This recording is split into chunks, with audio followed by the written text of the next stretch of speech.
ಮಾನ್ಯ ಮುಖ್ಯಮಂತ್ರಿಗಳು ಕೂಡ ಬಹಳ ಸ್ಪಷ್ಟವಾಗಿ ಹೇಳಿದ್ದಾರೆ.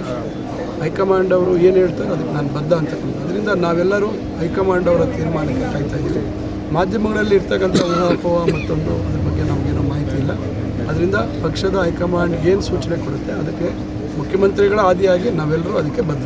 ಡಿ ಕೆ ಶಿವಕುಮಾರ್ ಅವರು ಎಲ್ಲ ಒಂದು ಕಡೆ MLAಗಳು ಸಚಿವರನ್ನ ಅವರೇ ಯಾವುದು ಮಾಹಿತಿ ಇಲ್ಲ, ಏನಿಲ್ಲ. ಆ ಥರ ಅವರು ನಮ್ಮ ಪಕ್ಷದ ಅಧ್ಯಕ್ಷರು ಸಿದ್ದರಾಮಯ್ಯ ಸಾಹೇಬರ ಜೊತೆಯಲ್ಲಿ ಅವರಿಬ್ಬರು ಎರಡು ಕಣ್ಣುಗಳ ರೀತಿಯಲ್ಲಿ ಇಡೀ ರಾಜ್ಯ ಸುತ್ತಿ ಪಕ್ಷದ ಸಂಘಟನೆಯನ್ನು ಮಾಡಿ ಕಾರ್ಯಕರ್ತರಲ್ಲಿ ಒಂದು ಹುಮ್ಮಸ್ಸನ್ನು ಬರೋ ರೀತಿಯಲ್ಲಿ ಅವರು ಕಾರ್ಯನಿರ್ವಹಿಸಿ ಅವತ್ತಿನ BJP ಸರ್ಕಾರದ ವೈಫಲ್ಯಗಳನ್ನು ಜನರಿಗೆ ಮುಟ್ಟಿಸಿ ಮತ್ತು ಉತ್ತಮವಾದಂಥ ಜನಪರವಾಗಿರ್ತಕ್ಕಂಥ ಕೆಲವು ಆಲೋಚನೆಗಳನ್ನು ಮಾಡಿ ಗ್ಯಾರಂಟಿಗಳ ರೂಪದಲ್ಲಿ ಜನರ ಬದುಕಿನಲ್ಲಿ ಬದಲಾವಣೆ ತರತಕ್ಕಂಥ ಒಂದು ಪ್ರಯತ್ನದ ಭಾಗವಾಗಿ ಅವರು ಇಬ್ಬರು ಒಟ್ಟಿಗೆ ಇವತ್ತು ಪಕ್ಷವನ್ನು ಅಧಿಕಾರಕ್ಕೆ ತಂದಿರ್ತಕ್ಕಂಥದ್ದು. ಅದರಿಂದ ಇದು ಅವರು ಯಾರನ್ನೂ ಖರೀದಿ ಮಾಡುವಂಥದ್ದು ಮತ್ತು ಮಾಡುವಂಥ ಅವಶ್ಯಕತೆ ಅವ್ರಿಗೆ ಇಲ್ಲ. ಅವರು ನಮ್ಮ ನಾಯಕರು, ಸಿದ್ದರಾಮಯ್ಯ ಸಾಹೇಬರು ನಮ್ಮ ನಾಯಕರು. ಪಕ್ಷದ ಹೈಕಮಾಂಡ್ ಇವರೆಲ್ಲರಿಗಿಂತ ದೊಡ್ಡವರು. ಅವರು ಏನು ತೀರ್ಮಾನ ಮಾಡ್ತಾರೆ ಅದಕ್ಕೆ ನಾವೆಲ್ಲ ಬದ್ಧರಾಗಿರ್ತೀವಿ. ಅದರಿಂದ ವಿರೋಧ ಪಕ್ಷದವ್ರಿಗೆ ಬೇರೆ ಏನು ಕೆಲಸ ಇಲ್ಲ. ನಾನು ಪತ್ರಿಕೆಗಳಲ್ಲಿ ಓದಿದೆ, ಪತ್ರಿಕೆಗಳು ಒಬ್ಬ ನಾಯಕರು ಹೇಳಿದ್ದಾರೆ ಅವ್ರಿಗೆ ಬೇರೆ ಏನು ಕೆಲಸ ಇಲ್ಲ. ಬಹುಶಃ ಅವ್ರಿಗೆ ಮನಸ್ಥಿತಿ ಆ ರೀತಿ ಇದೆ. ಯಾಕಂದರೆ ಅವರು ಹಿಂದೆ 17-18 ಶಾಸಕರನ್ನು ಖರೀದಿ ಮಾಡಿ ಬೀದಿಯಲ್ಲಿ ವ್ಯಾಪಾರ ಮಾಡಿ ಸಂತೆಯಲ್ಲಿ ಇದು ಏನೇನು ವ್ಯಾಪಾರ ರೀತಿ ಮಾಡ್ತಾರೋ ವ್ಯಾಪಾರ ಮಾಡಿಕೊಂಡು ಬಾಂಬೆ ಮತ್ತೊಂದು ಕಡೆ ಎಲ್ಲ ಕಡೆ ಇಟ್ಕೊಂಡು ಬಂದು ರಾಜೀನಾಮೆ ಕೊಡಿಸಿ ಸರ್ಕಾರ ಮಾಡಿರ್ತಕ್ಕಂಥದ್ದು.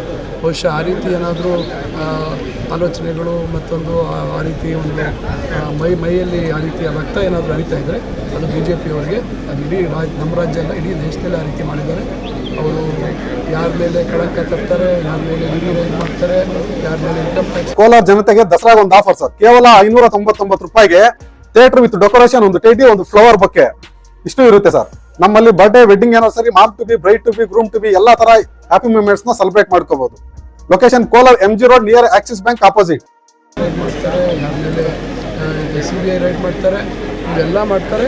ಆಮೇಲೆ ವಾಷಿಂಗ್ ಮೆಷಿನಲ್ಲಿ ವಾಶ್ ಮಾಡಿಬಿಟ್ಟು ತೊಳೆದ್ಬಿಟ್ಟು ನಮ್ಮ ಪಾರ್ಟಿಗೆ ತೊಗೊಂಡ್ವಿ ಅಂತೇಳಿ ಇವತ್ತು ಅವರ ಕೇಸುಗಳು ಮತ್ತೊಂದೆಲ್ಲ ಅಲ್ಲಿಗೆ ಸ್ಥಗಿತ ಮಾಡುವಂಥ ಕೆಲಸ ಮಾಡ್ತಾರೆ. ಅದರಿಂದ ಆ ರೀತಿ ಚಾಳಿ ನಮ್ಮ ಕಾಂಗ್ರೆಸ್ ಪಕ್ಷದಲ್ಲ, ನಮ್ಮ ನಾಯಕರು, ನಮ್ಮ AICC ಅಧ್ಯಕ್ಷರು ಮತ್ತು ನಮ್ಮ ರಾಹುಲ್ ಗಾಂಧಿ ಅವರು ಅವರೆಲ್ಲರೂ ಏನು ತೀರ್ಮಾನ ಮಾಡ್ತಾರೆ ಅದಕ್ಕೆ 7 ವರ್ಷ ಆದಮೇಲೆ ಬೇರೆ ರೀತಿಯಲ್ಲಿ ಕೇಳಿದ್ರೆ ಹೈಕಮಾಂಡು ನಮ್ಮ ಕಾಂಗ್ರೆಸ್ ಹೈಕಮಾಂಡ್ ಇವತ್ತು ಆ ರೀತಿ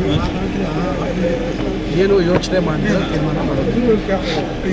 ಅವರು ಮುಖ್ಯಮಂತ್ರಿಗಳ ಆಯ್ಕೆ ವಿಚಾರದಲ್ಲಿ ಕೂಡ ಶಾಸಕರ ಅಭಿಪ್ರಾಯ ಪಡೆದು ನಂತರ ತೀರ್ಮಾನ ಮಾಡಿದ್ದಾರೆ.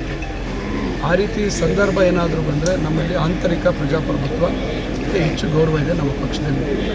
ಹಿರಿಯರನ್ನು ಕಡೆಗಣಿಸಿ ಬೇರೆಯವರು ಯಾರಿಗೋ ಮಾಡುವಂಥದ್ದು ಈ ರೀತಿ ಇವತ್ತು ಏನು ಪರಿಸ್ಥಿತಿಗಳು ನಾವು BJP ಬೇರೆ ಬೇರೆ ರಾಜ್ಯಗಳಲ್ಲಿ ಮಾಡ್ತಾ ಇದೆ. ಅದರ ಹಿಂದೆ ಇರ್ತಕ್ಕಂಥ ರಾಜಕೀಯ ಉದ್ದೇಶ ಏನು ಅಂತಕ್ಕಂಥದ್ದು ಗೊತ್ತಿಲ್ಲ. ಯಾರು ದೊಡ್ಡ ನಾಯಕರಾಗಿ ಬೆಳಿಬಾರ್ದು ಅಂತಕ್ಕಂಥದ್ದು ಅವ್ರ ಉದ್ದೇಶ. ಇದರಿಂದ ಆ ರೀತಿ ನಮ್ಮ ಕಾಂಗ್ರೆಸ್ ಪಕ್ಷದಲ್ಲಿ ಆ ರೀತಿ ಉದ್ದೇಶ ಇಲ್ಲ. ಏನೇ ಇದ್ದರೂ ಎಲ್ಲರನ್ನೂ ವಿಶ್ವಾಸಕ್ಕೆ ತಗೊಂಡು ತೀರ್ಮಾನ ಮಾಡಿದ್ದಾರೆ.